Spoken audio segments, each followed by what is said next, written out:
Flaubert said, "Everything must be learnt, from reading to dying." But we don't get much practice at the latter. We have also become more sceptical about exemplary deaths of the kind Montaigne enumerated, scenes in which dignity, courage, and concern for others are displayed, consoling last words uttered, and the sombre action unfolds without farcical interruption. Daudet, for instance, died at his own dinner table, surrounded by his family.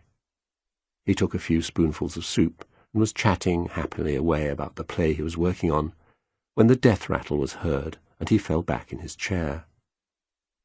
That was the official version, and it sounds close to his friend Zola's definition of une belle mort, to be crushed suddenly like an insect beneath a giant finger. And it is true as far as it goes. But the obituarists didn't record what happened immediately afterwards. 2 doctors had been summoned, and for an hour and a half, they attempted artificial respiration by the then fashionable method of rhythmical traction of the tongue. When this unsurprisingly failed to work, they switched, with no greater success, to a primitive form of electrical defibrillation. I suppose there is some rough professional irony here, the langue being what made Daudet's name, and the langue being what doctors yanked on when attempting to save him. Perhaps he might, just, have appreciated it. I suppose that, up to the moment he died, it was a good death, apart from having been preceded by the torments of tertiary syphilis, of course.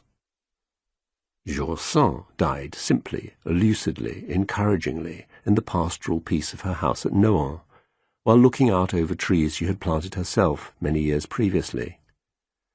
That was a good death too, apart from its being preceded by the pain of incurable cancer. I am more inclined to believe in the good death of Georges Braque, mainly because it sounds as his art looks, though this might be a sentimentalism. His dying was characterized by a calm achieved through self-mastery rather than apathy. Towards the end, as he was slipping in and out of consciousness, he called for his palette. And he died, without suffering, calmly, his gaze fixed until the last moment on the trees in his garden, the highest branches of which were visible from the great windows of his studio.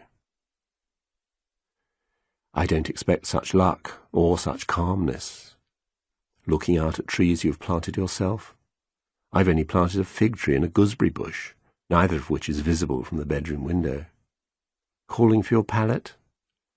I trust I shall be disobeyed if, in my last moments, I ask for my electric typewriter, an IBM 196C of such weight that I doubt my wife could lift it. I imagine I shall die rather as my father did, in hospital, in the middle of the night. I expect that a nurse or doctor will say that I just slipped away, and that someone was with me at the end, whether or not this will have been the case.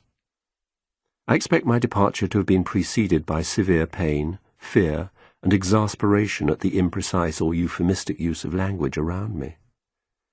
I hope that whoever is offered the bin liner of my clothes doesn't discover in it a pair of unworn, brown, Velcro-fastened slippers. Perhaps my trousers will inhabit some park bench or grim hostel for a season or two after my death.